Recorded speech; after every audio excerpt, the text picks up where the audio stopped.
out for a second and come back in. Um, we've been having some issues with the sound, um, a few other things, but I'm gonna play. Give me 1 second. I'm gonna play um, on our podcast.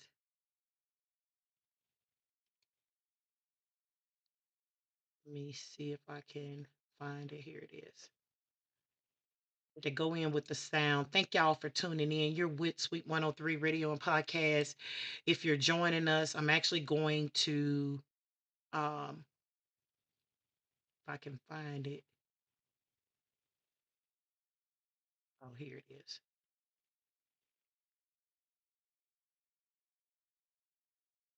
I'm going to share. So thank you guys for tuning in. You're listening to Sweet 103 Radio and Podcast. This your girl, Shaquita, aka DJ Yada. Um, we are normally on multiple platforms. Um, we are going to be sharing a lot of information pertaining to, the minority community, dealing with the finances of it all, business, um, insurance, and several other things that we're going to be talking about, conversations that needs to be had, politics, biblical conversations.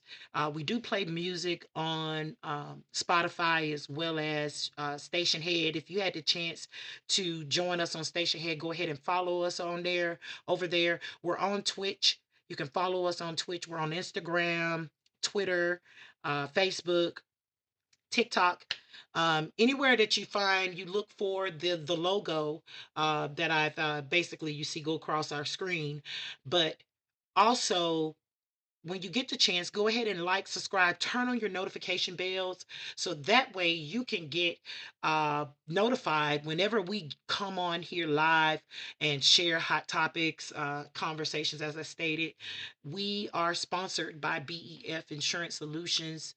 LLC, which is your one stop shop for all your insurance needs.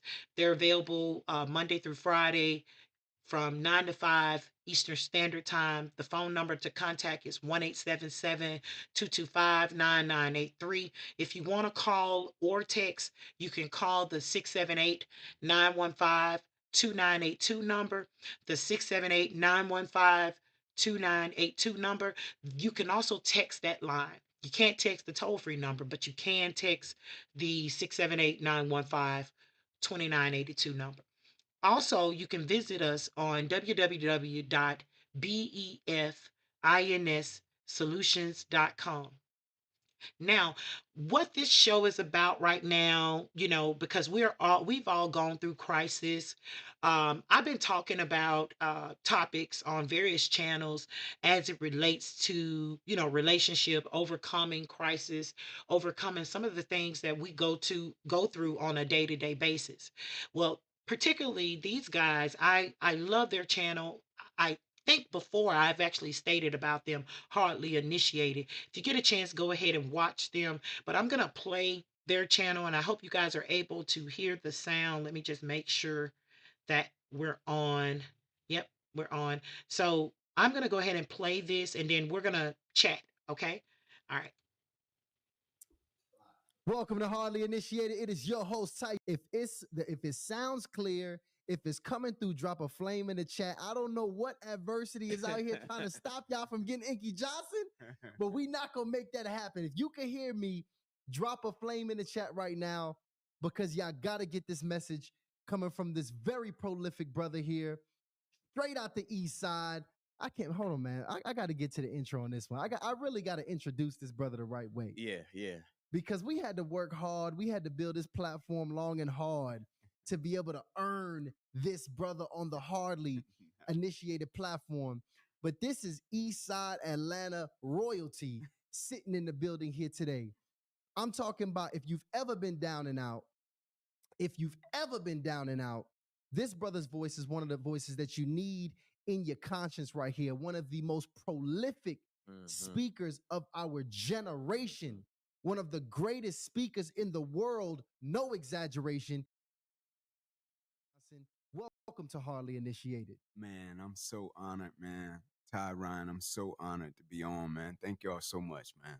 Absolutely. So Man, much. you the avatar for the show. I was literally telling him that. Oh, come on And the now. thing Absolutely. is, and the thing is, man, because when we started the platform, we had our ideal guests that want to bring on, right?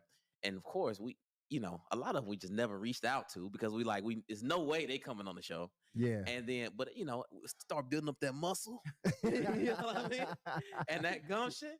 And it's like, yo, it's time, man. Let's reach out to Inky Johnson. Let's see if we can get him on the platform. And man, blessed to have you. Blessed to have you, Inky. Man, it's an honor, bro. Yeah. It really is, man. You probably got one of the greatest stories of all time. For those of y'all who just may not know because you're really under a rock and you don't know who Inky Johnson is, I'm going to do my best. Let me know if I'm getting this right. I got you. Because this was a brother who was one of the most prolific athletes here in Georgia, went to the University of Tennessee as one of the top athletes on the team, experienced in the middle of an actual football game, of a college football game, experienced an accident, a tragedy that paralyzed your right arm Absolutely. and took you out of the sport, which you've dedicated majority of your life to. Mm-hmm. This was not only a career-ending accident, but I think at one point, was this a life-threatening injury when it had first took place? Absolutely. This was something that obviously you've dedicated your life to, so I can imagine there was a bit of identity crisis right after this happens, For sure. a bit of depression, probably the lowest point that you've ever been in, and you've now risen to listen to. I know brothers who are already at great levels that still listen to you. So when we talk about this, I told Ryan the other day, man, that it's motivating the motivators. Right. He picking people up left and right. Picking people up left and right. So when I tell you, it's incredible to be able to have you here because of that and the conversation I want to have. But, before I get to it, y'all, I'm just warming y'all up right now to what's happening and what's about to happen. I really want to get to my episode sponsor here so we can really get to this game. Big facts. And first, I want to shout out all the initiates in the chat. And shout out to KN and Janelle and Israel for holding it down because I see they was asking some questions in there, trying to make sure everybody stay activated and pumped up for the episode. Yeah, the moderators go hard. But guys, I absolutely have to tell you about the Hardly in Love cards, but this is the thing. I'm going to first give a big shout out to one of our very own initiates, Mike, who says he actually used the cards on a weekend getaway with his wife. Now, this is from Mike's exact words, okay? He says, to be honest, I'm not a board game or cards type of person, and I only intended on going through a few of the cards, all right? And I'm sure, that's kind of most guys' things. Most guys are just going to buy it and kind of see what happened. Right. Now, he states that he planned to play just for a minute and quickly move on to something else. So this is his whole intention, was to get the cards real quick, play, a few cards, and then on to the next thing. Now, he says, but to his surprise, his willingness to step out and even order the cards, then to bring them on the weekend getaway, showed his wife that he was open to doing new things that not only he would enjoy, but that she would enjoy. Shout out to Mike. And he says, all that said, we ended up going through the entire deck of 100 cards, 10 cards at a time. She probably talked his damn head off. Boy, I'm glad you're still alive after that weekend getaway, my friend. And he said, to say the least, we enjoyed not only our time together, but every single question. Guys, there you have it. This is Mike, one of our very own initiatives, his own words. It works, guys. So this is what I want you to do. I want you to click the link that I'm going to drop in the chat. Click the link in the description. Now, I want you to go ahead. It's in the description. It's in the chat. Go and get that. But we get into the conversation here today. I want to actually bring it back around because a lot of us, if you in this lifetime, Inky, you're going to experience the highs and lows of life. That's just what this life comes with. And it's a lot of initiates right now, a lot of people watching the show that are probably in that spot right now, or they are going to head there. That's just the reality of life, y'all. We never going to be on the up. A low spot is coming. When you were at that low, and is it safe to say your all-time low? For sure. Okay. At that point, did you even, let's start here. Did you question your faith? At that point, did you ever begin to question faith? I wouldn't say question faith, as a matter of fact, like when I look back on it, I had started getting discipled 2 years prior to that, my spiritual discipleship. And so, I kind of looked at it as preparation, in terms of the grand scheme of the situation. But in the moment when it happened, it was more so surreal. Like it felt like a bad dream. I was like God, like let me make it to the league, and then something can happen. So I could take care of my family, right? Grew up 2-bedroom home, 14 people, born to a mother at 16, watched my mom work a double shift at Wendy's my whole childhood. Mm. And so this dream to me at that point in time was looked at in my family as the ticket. And so when it happened, it was like, man, I was so close. And I was like, God, you let me get so close. Like, now you telling me to go left. Now you want my life to go in the opposite direction. Like, God, I'm here. Like, let me grab it, touch it, get it, and then let something happen so I can take care of my family. But also, I was grateful, man, because they spared my life. I could have lost my life. I ruptured the main artery in my chest. And so the medical term for what happened to me is brachial plexus avulsion. And so the kicker to what happened to me, I ruptured the main artery in my chest. Mm. And so that night they had to take the main vein out of my left leg, plug it into my chest. Emotion that trumped everything was gratitude because I was still here. Mm. But it was tough for sure. Yeah. Now you probably heard this, but God doesn't give you anything that you can't handle. You've Mhm. heard that? Yeah. And I've heard that for most of my life. And, I've been in some situations where I'm just like, is no way God handed me this, you Yeah. know? And I'm just very curious what your mindset is experiencing something like that. Do you think that God gives us tragedy in our lives? Does that come from God, or Mm. what are your thoughts about that? It's funny. They say, God doesn't give us anything that we can't handle. And people sometimes be like, but God, why you trust me so much? You know what I'm saying? Right. Why you trust me so much with this? You know what I'm saying? But man, I feel as if I look at life kind of like like a progression, like a cycle, right? And I firmly believe, it's not punishment, it's preparation, right?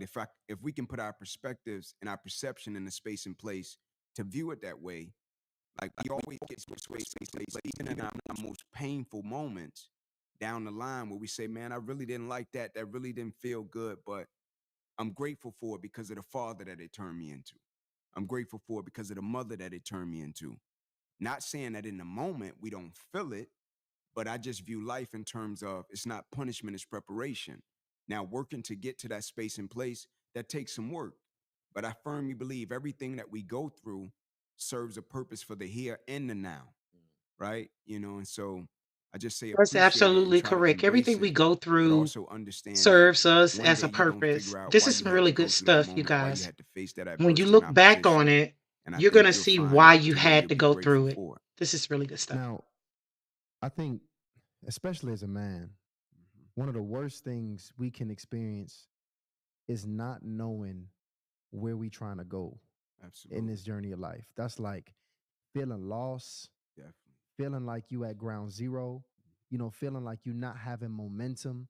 That's a very low point, and it's a lot of brothers there, and they don't necessarily have a roadmap on them in that.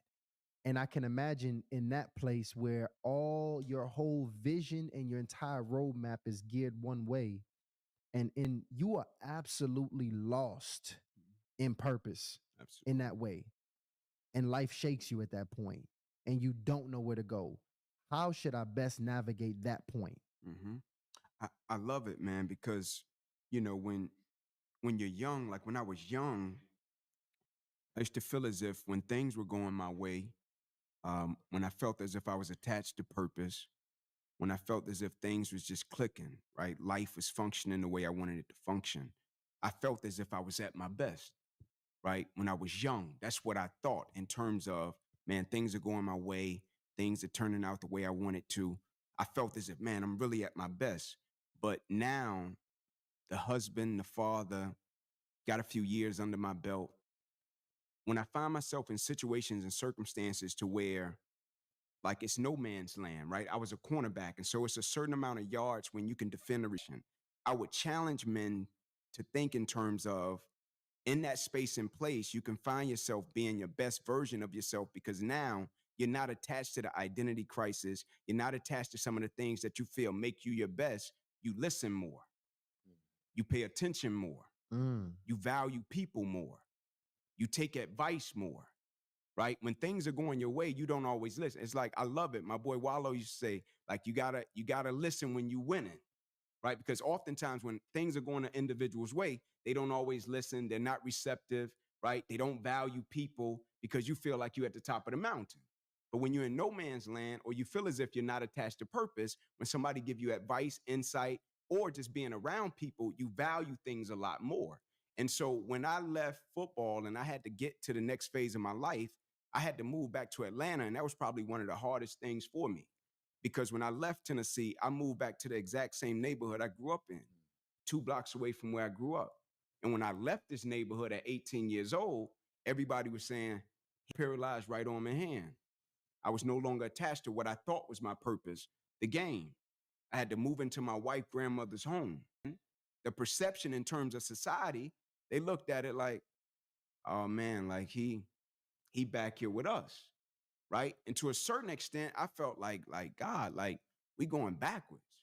Yeah. Like, what is this, man? Like, you took me and let me experience all this stuff at this university, cities, being a projected draft pick, to bring me right back to the same neighborhood 2 blocks away from where I grew up. Like, it felt as if I'm going in reverse, when really that was just the setup. That was the foundation. That was the launching pad, right? It brought me back to a space and place to where now I was able to locate my ego.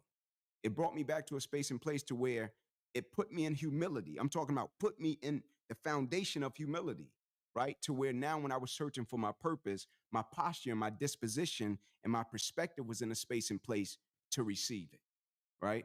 And so I would say, man, get in that space and place to where your disposition and your posture is in a place to receive what you feel your purpose is when you go through adversity and opposition. Man, I forgot who I was just talking to this about, because I was saying that when life is going good, you start praying a little less. Oh man. You know, you start being a little less thankful. Yeah. You fall out of gratitude a little bit. Routines fall off. Your routines might fall off. All the things that got you there, you might really start slipping on it. Oh, The good. humility You starts got to to keep slip a that little prayer bit. life, And that it fire's makes sense why constantly you blazing. really, it sucks, but we almost need that tragedy a little bit. And I hate to use the word tragedy. I know Dr. Miles Monroe refers to it as crisis, and I prefer that word. We need that crisis to really keep us on our toes, to dig keep us in. our best, Yeah. for us to really dig into places that we would never have gone to if we didn't, experience those places in life. Yeah. And if you could take me back to that place, when was that point? Because interestingly enough, I'm happy I forgot this. I usually never forget this in my introductions, but you are a husband and a father. Very important role of why this brother is also here and why he's credible, because we're going to get into it as well, because another very interesting fact, which you don't even hear this anymore, supposedly, and you can probably correct this, but you kind of found your wife in like 8th grade. 5th grade. It was 5th grade. Yeah, Incredible. 5th grade, bro. That is Yeah. insane. Yeah, 5th grade. In Yeah. 5th grade. Yeah, we was on and off, but we kicked off we lit the fire in 5th grade. And Yeah. she's seen all of these progressions of your life. Absolutely. Every archetype Absolutely. that Inky Johnson Right. has faced, become, and transitioned into, from the up and coming, hometown hero, to going the college superstar, to the man that fell into that dark place. Yeah, she know me. And it's something crazy about when a woman is watching, because a woman watch you different. Oh, no question. A woman watch you different. Y'all was still rocking together when that happened? We've always rocked together. From the first time we, you know what I'm saying, we lit the fire, we've always rocked together. That doesn't mean we was always in a relationship in terms of childhood, but we've always rocked. It was on and off, but that's always, like, that was my friend first. Yeah. You know what I'm saying? And so my wife, we met so young. And when I met my wife, man, she lost both of her parents when she was young. So when I met my wife and I came to her house, like, my wife was being raised by her grandmother. You know what I'm saying? And so right there, like that hit my heart. You know what I'm saying? And I felt like, man, this was a gift. Because when I met her grandmother, her grandmother was so protective of her. Because my wife lost her parents, her grandmother lost her kids. You see what I'm saying? And so they were interconnected like no other. That was a bond like no other. And so grandma wasn't just letting her rock with anybody. Yeah. You know what I'm saying? Grandma was giving you that energy like, you play with my baby, I'm going to come find you. You know what I'm saying? Right. And like when the elders coming to find you, it's a different type of energy. And so when I met her, man, we've always been locked in, in terms of just talking life. She's always been focused. And so when I met her, man, at a very young age, like we've been rocking, Yeah. we've been rocking. You this because you were, you're a warrior, right? You playing football. The reality of the situation comes with football. You can get hurt, Right on. right? And I'm Absolutely. thinking about our conversation while we had with getting his life saved by one of the guys in his crew, right? Now, or as a result of that, the guy, his crew had to go into hiding. And now he's back with his family, not at war, but he makes the decision to go back to war, basically, to go save his buddy. And he felt like, hey, this is a covenant. He said, I think in the movie, he says, this is a hook that sent me, that I have to get this hook out. That was his purpose. This man saved my life, dragged me across an entire country, saved my life. I got to go back and save him. So my question for you, as a man in pursuit of his purpose, his dream, his vocation, is there a such thing as risk that is too great to take on? And so when you say risk that's too great to take on. So if I'm a man and I'm following my dream, but my dream could lead me to being hurt. Gotcha. Or my purpose can, Yeah, I'm picking up what you're putting down. I got you. And so in the good book it says obedience is better than sacrifice. Right? And so when I pursued speaking, I've been speaking now for 18 years. One of the hardest things I've ever had to do in my life was become obedient to what I felt God was calling me to do in terms of speaking. If I could be honest with you, I didn't want to do it. It didn't match my personality. I'm a reserved, I'm a laid back guy. I'm not a guy that's in front of the crowd, just that, like that ain't me, right? And I felt as if God closed every single door that I was trying to pursue. And I felt it, and people would speak it and was like, nah, man, you're going to speak. And I was like, all right, cool, I'm going to be obedient, right? But oftentimes we judge the level of sacrifice without first being obedient. Obedience is better than sacrifice, but we judge the level of sacrifice without first being obedient. What do I have to give up? What is it going to cost me? And so for me in my personal pursuit, I say, you know what? I'm going to just be obedient to what I feel God is calling me to do with my life. I'm going to speak. First trip I ever got to speak, backwoods of Mississippi. I drive, I get there, acres, strobe lights. I'm Mississippi in talking the about the place house. looking shady, right? That's where I I'm hit from. my cousins up like, hey, bro, if y'all don't hear from me in a few hours, this where I'm at. Like one of them type of places. Go Gentlemen ahead, come like, out the share, back. They and like, man, it's my subscribe to this property. Somebody stream. told me Thank you about for you. tuning I'm in. just You're trying to watching Sweet impact the kids in 103 my Radio and community, Podcast. right? We're just tuned in Speak to at the Hardly time. I didn't have a Initiated. contract, And honorarium, none of that. I yeah, speak, I get home follow those probably guys as 3 a.m. well. Show the Wife support. waiting up on me, right? She excited for me. I done found purpose. I'm trying to do everything, right? I found purpose. I'm like, babe, I think this is it. She was like, how did it go? I was like, man, it went great. She was like, what did you get? Like, they paid you? Like, what you get, ain't? Like, what did they do? I was like, they gave me this cool coffee mug. And you know, women, they love you, but they gonna be like, man, what? Exactly. My wife was like, they gave you a coffee mug? I was like, yeah. She was like, you sure this is what you're supposed to be doing? I was like, yeah, it felt right. Like I felt it. And she was like, all right, go for it. Right. And I pursued it. But it was a lot of sacrifices that I had to make that if my obedience wasn't in a space and place, I never would have did it. Right. And I told one of my buddies earlier, I said, when you do things and you step out on faith and you're pursuing purpose, like you have to be doing things for the right reason. Otherwise, you always going to be counting the cost. Right? What is it going to cost? Oh, this risk too much. Like at a certain point, you got to go out on the journey. You got to pursue things and you have to properly communicate with your spouse, your significant other, or your team members. That didn't mean that I didn't make mistakes along the way. I made a lot of them, right? Because I was blinded. I remember the first time I spoke to the NFL, right? And they were paying me more than I'd ever been paid before. Not a team, like the NFL, right? And I was so excited. And they sent over the date. And the date fell on my wife's birthday. And I'm like, damn, man. Immediately I go into, man, hey, babe, I'm going to go up here. I paint the picture. Babe, I'm going to do this. I'm going to send you and grandma to the spa. Then I'll fly back in. Boom, cool. She was like, yeah, cool, no problem. Go for it. I should have known when she responded that way, right? I take the trip, go like it's supposed to go, send her and grandma to the spa. I get back home, cool. We go to dinner, smooth. Next day, I think it was probably like some socks or something outside the dryer. My wife flipped. I ain't never seen my wife act like this before. I'm like, man, what's that about? And immediately I knew she felt I valued the money, the opportunity, more than her birthday.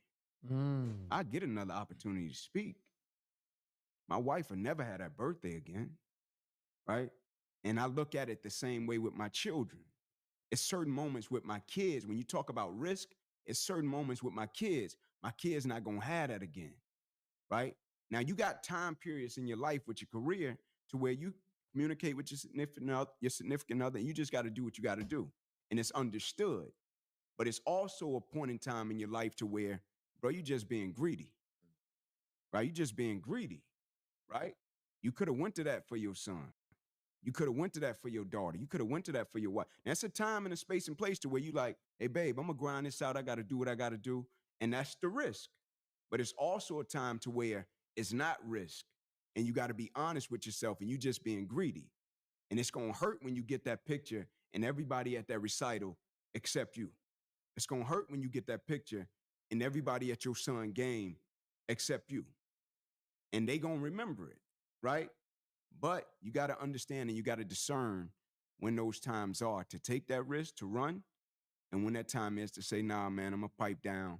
I need to go to this for my son. I need to go to this for my daughter. I need to be at this for my wife, right? You got to discern and you got to figure that out and do the work. Yeah. Yeah. No, that makes a lot of sense. I'm the wife. It's that's the woman. The women, they just always find a way to just keep you to on keep your your ground. Yeah, priorities. exactly. Keep you grounded. Facts. They do. You know, this is interesting to me because I know it's just certain things that make us feel like men. You know, having our paper right.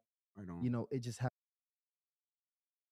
our confidence right, having our purpose right, and also, you know, just having our health right. No question. I can imagine that, you know, just on a man level, when your right arm was paralyzed, that probably had an effect on how you showed up in the world or affected your confidence at that point in time. I want to ask this because your wife, obviously, she wasn't your wife then when that happened. Right. But when you showed up to her, whenever after that injury took place, Mm-hmm. and you had that meeting with her, and she saw you for the first time, Right on. is it important for a man to make sure that he cleans himself up, that he does his push-ups and stuff, makes himself feel like a man before he steps to a woman that he wants to be with? Or is it partly her job to help empower you into that man that you need to become?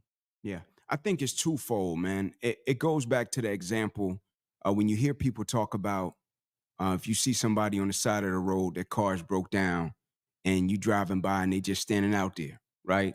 And the world has so many things going on that if you see a person, car broke down, they just standing out there, you might be like, I want to stop, but I don't know what my man got going on, right? Now, if you riding by, car broke down, you see my man standing behind it, and he trying to push it, 8 out of 10 times, you might say, man, I'm going to stop and I'm going to help my man. Yeah. Somebody else driving down the road, they see y'all two out, push, man, I'm going to stop and I'm going to help them gentlemen, right? The moral of the story is when people see you progressing and trying to be better, people are more apt and willing to help you.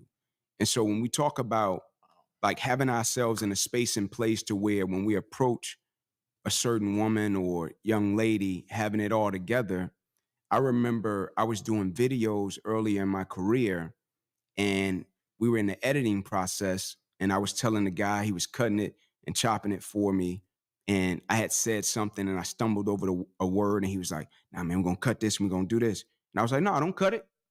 I was like, "Leave that in there." He was like, "Nah, man, we gotta clean it up." I was like, "Nah, leave that in there."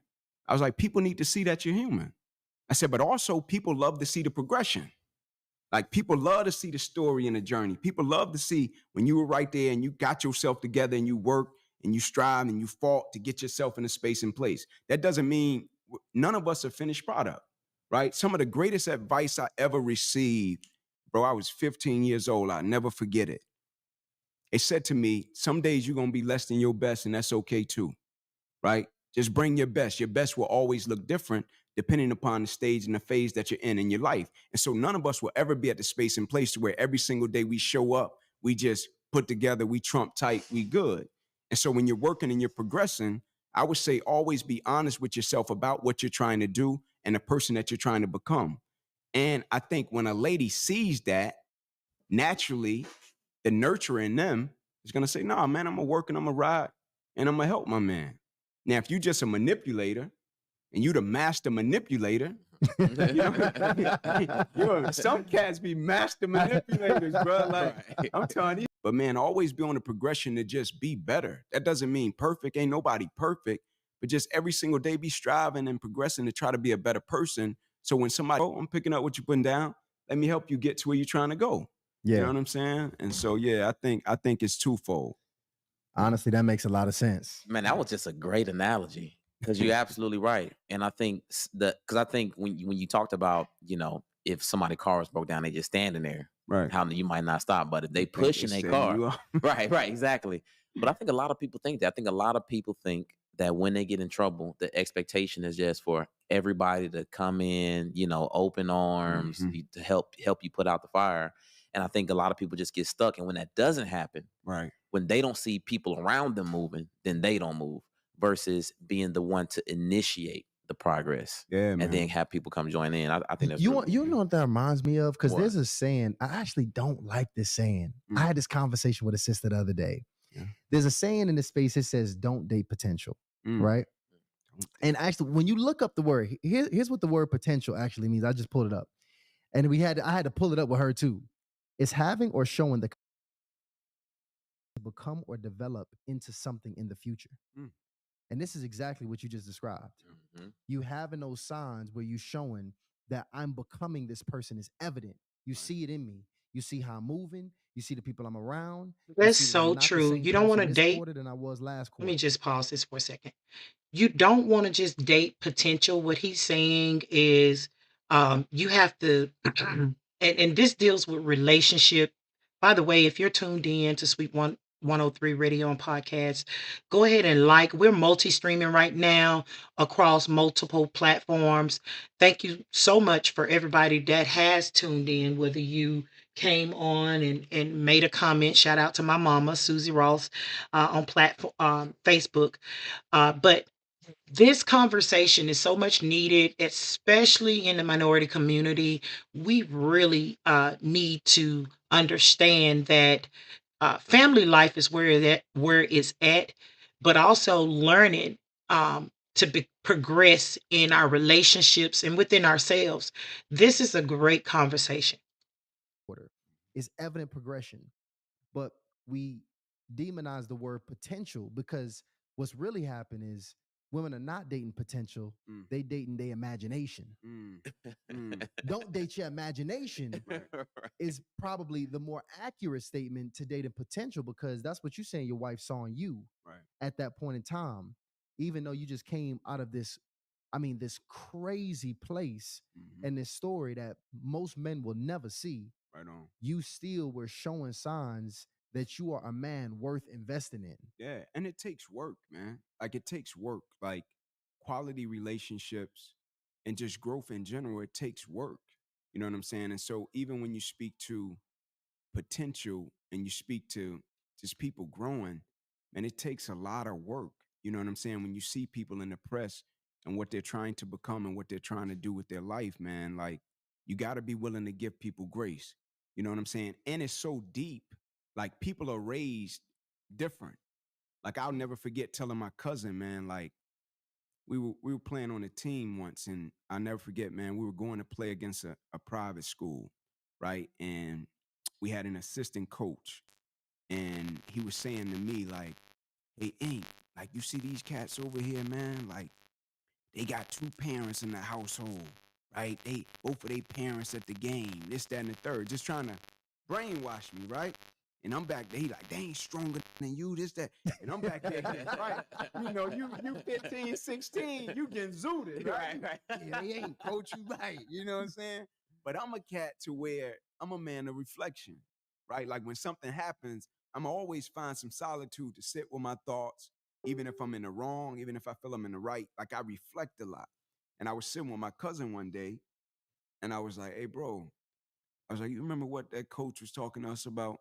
He was like, yeah, yeah, yeah. I was like, bro, you supposed to want two parents in the household. Mm. Like you supposed to grow up and, you know what I'm saying? Want your mom and your dad to be like, if it doesn't happen that way, cool.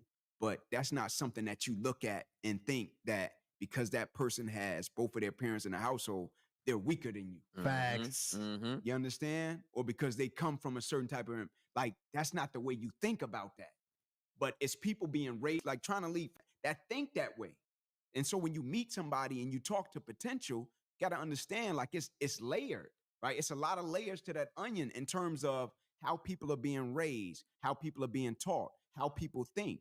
And so when you meet an individual that's trying to do better, that's trying to be better in a genuine way, be willing to extend that level of grace. You know what I'm saying? Yeah. But how do you get to that level of willingness, especially if especially if you feel like you've been through everything? Mm-hmm. Like, hey, if I could have done it or I did it, why can't they do it? Yeah. How do you where does that grace come from? Yeah. You gotta like I feel like most people live their lives and they try not to be hurt. Mm. Hey, Right? Miss They get in Belinda. Shout relationships and out they to try Miss Man, not to that's be Belinda. hurt. so Thank you for true. tuning You in. know what I'm saying? And so every single day you navigating and you playing double dutch trying not to be hurt. And so you're never opening yourself up fully to get to a space and place to where you can give and receive grace if you've been hurt prior in a situation. Right. And so I think because people live life that way, more times all of us have been hurt to a certain extent. And so I can't let past pain dictate how I navigate for my future. Right. Because if I let past pain dictate how I navigate for my future, I might miss out on a blessing. You understand? And so for me, man, I would say just be open, right? And I know that sounds cute and that sounds cliche, but you have to stop navigating and trying not to be hurt. And you have to become willing when you come across something or someone that you feel can add value to your life, right? I Man, like that. that is so. Yeah. I mean, and that's beyond even relationships. No question. I'm thinking like, yo, people's like workplace that they choose to live, Yep. like how they choose to the level of boldness you even decide to live with No question. is all based on your fear of rejection, your fear of this, your fear of that. I was Mm. actually talking to big shout out to Ron Hollins. He was telling me that actually people are more so driven more than anything else by their fears Oh yeah. in No how we question. make decisions in life. No question. It's your fear of being broke that drives you to get money. Mm. It's your fear of not wanting to get hurt by this woman, which is why you are playing, you keep these women around you. Mm. It's your fear of all of these different reasons that drive our actions. Mm. And it's about being very aware of those fears. Not even necessarily removing the fear, good. but just being aware of that fear and making sure you respond accordingly, because many of us, especially those that came from homes like ours on the east side, I know. we got specific fears from our households. Growing up either with no parents or one parent, there's certain fears that come with that. Absolutely. You know what I'm saying? Whether you have been touched by somebody close to your family, it's certain fears that come associated with that. It's real. And that could create some very toxic patterns Man. that you can create off just operating off those fears. So it's very important that you really understand what those are and where those lie. That's real. Well, even if you are in understanding, my question is, how do you combat that? Right. Because I think I was talking to you Yeah. about one of one of my good friends, and we're having a conversation. I won't put too much information out, but pretty much she's dealing with a guy that has been doing the wrong thing again and again and again and again. End up doing this last, and it's funny because as she was giving me the whole background of their relationship, she was like, "Let me tell you what he did." And she was like, "First, let me give you a background." So she talked for about 30 minutes, and I was like, "Wow, did he really do that?" Wow. She's like, "No, no, no, I'm still giving you the background." I'm like, "Okay, okay." 30 more minutes. I'm like, "I can't believe he did that." She's like, "No, he did do that, but I still dated him after that." It's gonna get more toxic. More toxic. It's gonna get more toxic. And after about, an hour and a half, she finally got to the most toxic thing she did. Mm. And she's still going back and is going to deal with this dude again. Mm. And I asked her why. And it's because she's like, "Ryan, I don't even want to go back to dating. I don't want to deal with having to meet people again." So I'm pretty much, she just basically said, "I'm cool with having sex a couple of times a month with this guy, watching movies. We like the same things. And that's just kind of where I'm at with it." So she is fully aware that what she doing is highly toxic Mm-hmm. and dangerous, that she is dealing with a guy who is not protecting her, is not covering her, but she still is open to doing it because of that fear. Yeah. So if you're in that place where you absolutely know what you're doing is wrong for you, how do you get past that? I'm gonna just be real with you, bro. I ain't got nothing for that one. Yeah. I'm gonna just be honest, Yeah. right? I don't, bro. Like I can't speak on it. Like in that space and place, like it's like you grown, you fully aware of your actions, your decision, and not only your actions and your decisions, the other person's actions and decisions. Right. And if you're okay with living with that, like I think it's gonna take like a real deal situation to shake that perspective up a little bit to make you evaluate not only your actions but the other person's to figure out how you need to best deal with that situation, man. It's But crazy. I just think a it's lot tough. of people is in a dark place right now, regardless if it has to do with dating or career, whatever it is. They know exactly what's going on, and they just refusing to make any kind of changes. Yeah. And I think also, man, like oftentimes things are deep rooted. Like that's why growth is so important. That's why doing the work is so important. It's like when you see a young athlete, the young athlete syndrome, right?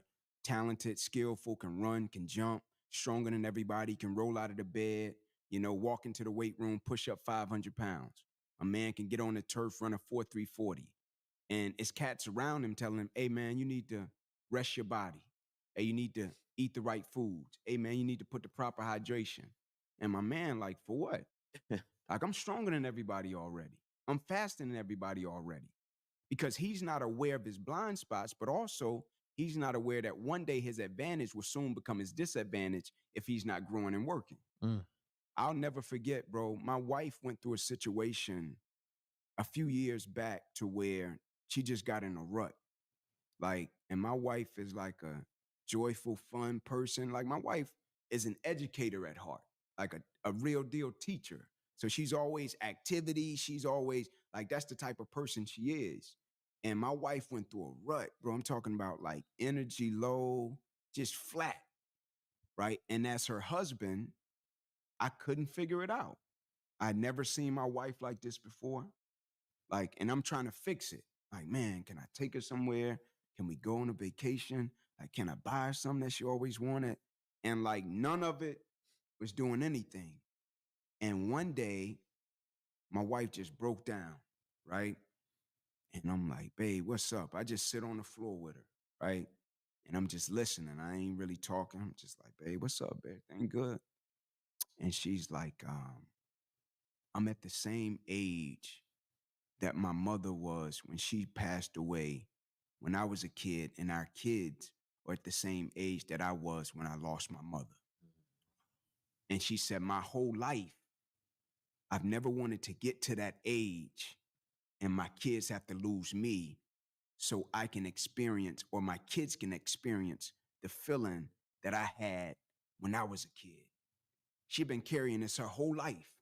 And when she hit the same age that her mother was when her mother passed, the pain that she felt as a little girl was so strong that when she became a woman and our kids became the same age, that we got Irish twins, right? So when our kids became the same age that she was, like it hit her in a way to where it was like it was still on her. Now we went, got her health coach, this, that, and the third. Stella got her groove back. It was all good. But we went through a real deal valley from something that happened with my wife when she was 7. Mm. And so you have so much trauma and so many things that happen in our childhood that if we never do the work or become aware. That's the biggest issue. People go through a lot of things in their childhood that they don't really deal with, and they get in a relationship, and so they get in these different relationships. What's up, Keisha? How you doing? That's my cousin. Shout out to Keisha Rogers from Mississippi. But people get in relationship and they have childhood trauma and they don't really deal with those things, so they bring that into the relationship. It's very important that people build healthy relationships. By building healthy relationships, you got to build healthy people. So if y'all get a chance, go ahead and watch this. They follow those guys. They're hardly initiated. By the way, they're also on YouTube. I'm just basically sharing some context of what the discussion is about. You can comment in the chat from wherever you're streaming from, and just basically state where you're from. Like, share this stream too. Of why we're acting these ways or why we're doing certain things, man, right? Like I would just like when situations would arise, I would just easily exit situations. I would easily cut people off, right? And when I became a man, I was still doing the same thing. And my wife would be pressing me like, Ink, you might need to double back and have that dialogue with that person, or you might need to go back and patch that up. And I'm like, nah, I'm cool. I'm gonna keep it pushing. And one day when I really faced it and had to deal with it, I'm like, bro, you tripping. You navigating life with the same spirit you navigated with when you was 10 years old and you ain't see your father. Mm. Like you a father now, ain't? Like you got 2 kids. You got a wife. Like you can't navigate with the same spirit that you had when you was 10 because you never dealt with the spirit that you had when you was 10. And so we got men in men bodies, but the spirit of a man is 15. Mm. You feel me? And so when we dealing with these situations, it's so much work, it's so much root work that needs to go back and get dug up. It's so much root work that we don't attach and we just put a band-aid on it. Psh, keep it pushing. And then you get a family and now it's like, oh, it's on. You know what I'm saying? And so we got to do the root work, man.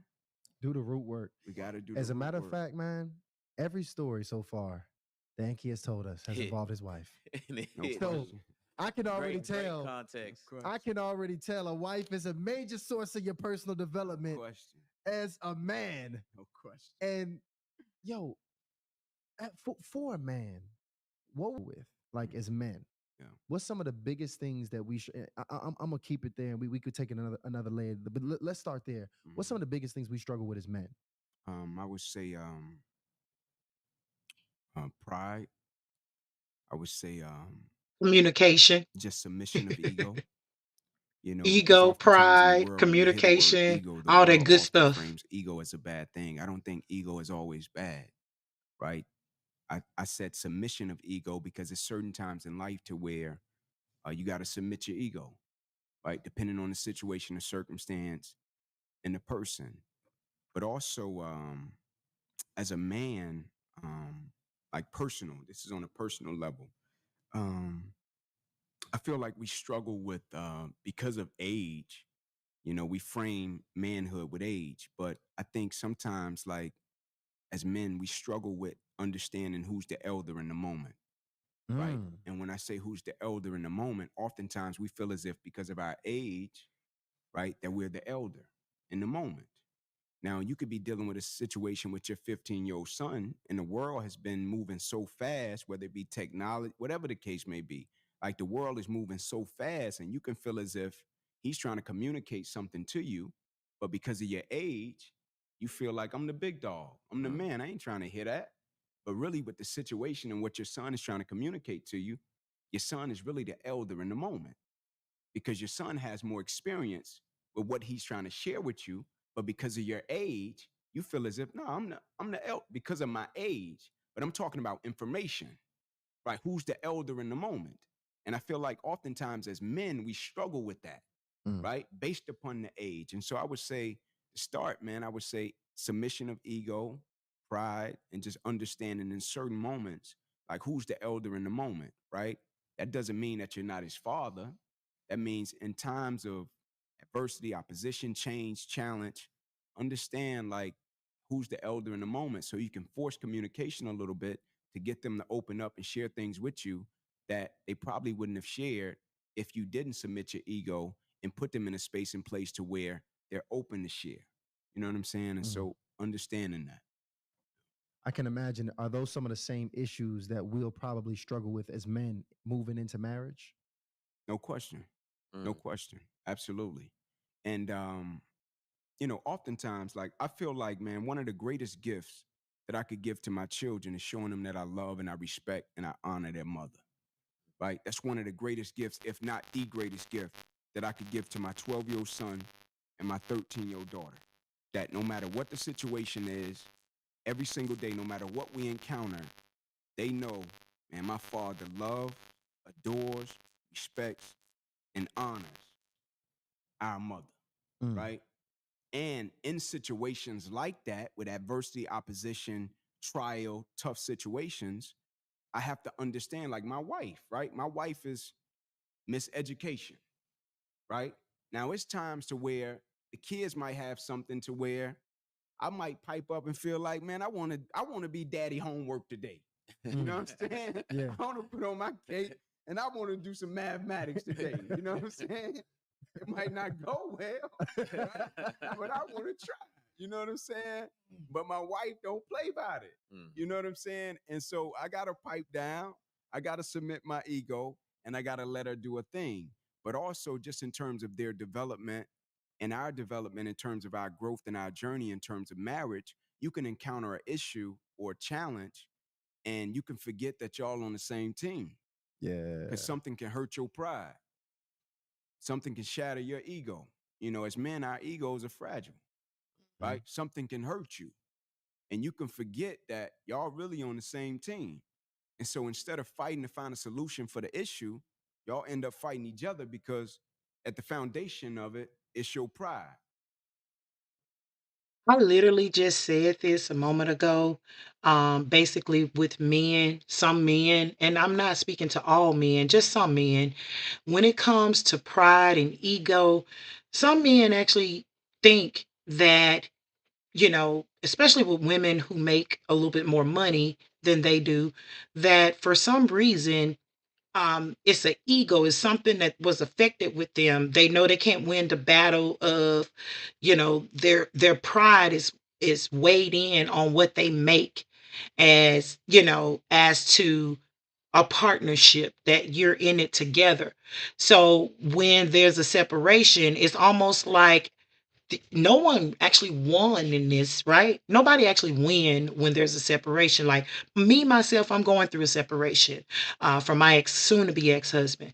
And one of the things that I always share with people is that I didn't lose anything. I've learned so much, and I'm not gonna bash him in no kind of way, because when you grow, you forgive, and there's a progression in everything in life. So it's very important that when it comes to relationship, we foundationalize that by dealing with things that we may have gone through in our childhood, but it's a spiritual aspect to relationship. you know we have to go to God first, and be equipped to go to him and make sure we dealt with all the things in our background, so that it can foundationalize those great relationships, like in business, in ministry, and whatever you may be in. It will foundationalize it. So I just want to kind of, share that, jump on here, say that, but I'm gonna keep playing this stream. That's hurt. It's your ego that's hurt, which I'm speaking from personal experience. You know what I'm saying? And so I feel like those are issues that sometimes we deal with as men. Yeah, Yeah. I agree with that. Man, look, much love and respect to you, Ink, and all the brothers that you roll with, no question. because we've been look, a lot of the initiates are already familiar with your camp. We done had a few people from your camp Yeah, in. Y'all already know Coach Crump. Y'all know J8. That's all people. Solid dudes. They all, man. I'm talking about these brothers is cut from the same cloth. Facts. And when a man is respected and receives reverence from other men Right on. that are respected, that already lets you know where you stand Right on. in the hierarchy of man. All right. So I want to ask this because how important is it for you? Because you roll with some husbands. Like, you know what I'm saying? Like you roll with guys that other men go to when they in crisis Right. Right on. in their relationships, and those like your brothers. No question. How important is it for you as a man in marriage to surround yourself around other strong married men? Do you consider that a luxury or is that mandatory? Yeah. It's mandatory for me, man, just in terms of my growth and my development. But also, man, I think that level of accountability is is often taken for granted in the world that we live in. But I feel like, man, oftentimes you need that counsel because just if not for anything else, man, just to show you that you human. You know what I'm saying? Oftentimes, like cats can present like they got it all together, but sometimes, man, you need somebody to understand that you human. Like when you slipping, when you falling off the wagon, when things not going well, and somebody to listen to you and crack a joke about a serious situation and lighten you up because it's somebody that you trust, Mm. right? Or somebody that can call you at 2 a.m. You know what I'm saying? And they know, like, nah, this is my dog. I'm struggling. I know when I call him, he gonna pick up. You know what I'm saying? Like that level of accountability and trust is, man, unbelievable. I'll never forget, bro. Like one of my friends, man, it had been on my spirit, man. God had put it on my spirit. And God was like, man, check on your brothers, right? And so I got my same accountability group when I was 18, like we still rock. Wow. And like God was like, check on your brothers, check on their married, all of them married kids. And I kept ignoring it. I'm like, nah, man, I'm cool. Like I ain't interrupting nobody marriage. Like, and I'll never forget, man. I'm working out one day and one of them called me and I pick up. He's like, what up, Ink? I'm like, what up, bro? And he was like, man, I'm about to get a divorce. And bro, I just broke down Mm. I think finally, all right? strong Because marriages it had been on need my strong spirit accountability to hit it. groups. And that's the number one thing that many marriages and relationships aren't really progressing is because they don't have that strong support system. In order to be have a successful marriage, you always is going to need some people who want to see you win, not people that love chaos, people that are addicted to drama, people that always has something negative to say about either your spouse or either i.e. You or your marriage. So the thing is, the key is men and women need a strong accountability group. Bring back strong groups again. Bring back black love. Hashtag black love. Anyway. Not saying that I could have prevented the divorce, not any of that. But in his times of adversity and opposition, maybe one of those phone calls could have changed the thought, could have made him handle something differently. You know what I'm saying? I was hurt that when he called me, that was my first time hearing about it, and he was already at that point. Right. You feel me? Right. It wasn't just what he was telling me, it was the fact that I didn't hear when he was feeling like doing it. When he called me, he's like, I'm about to get a divorce. It's a wrap. It wasn't that. It was the fact that, man, like he didn't call me and say, hey, Ink, man, I'm thinking about this. Or I didn't call him when it was placed on my spirit. And so that accountability, man, is important because we go through things as men. And oftentimes as men, we want to hold things inside. Mm-hmm. You know what I'm saying? We don't want to let it out. We want to be Macho Man Randy Savage. You know what I'm saying? And I think brothers need to hear this, man. It's okay to say you're not okay, bro. When you dealing with some, when you battling with some, it's okay to say you're not okay. It's okay to pick up the phone, call some brothers. It's okay, bro. You know what I'm saying? We all battling. We all going through stuff. We all fighting. We all clawing. Ain't nobody perfect. Get around some people, man, that can hold you accountable. Get around some people you respect and you love that can help you along this journey. Because I guarantee you, we all have needed it. We all will need it. And it's important. Yeah, it's mandatory for me, though. For sure. Man, I don't know if a lot of brothers really have that level of accountability of brothers, especially the ones of your caliber that you Yes, really sir. rolling with. And a lot of men just in generally, they may have friends that are doing some of the some really good things and would be open to listening to them and giving them support, but they just not even in the mental space to be able to share, Yeah. and they just don't have that level of comfort. Because I'm actually thinking about a couple of my friends where they're really good guys. You can generally tell when they're going through something, Right on. Mm-hmm. but we just still haven't had a conversation to Yeah. this day. That's you what I know? was gonna ask. I wanted to ask y'all this. Were y'all raised in a way to where you were taught to communicate when you were going through something? Absolutely not. Nah, No. And I Right. mean, nah. Me neither. yeah. Right. And for most men, we're not. Right. We're not taught how to put language to our emotions. Mm. We're not taught how to communicate.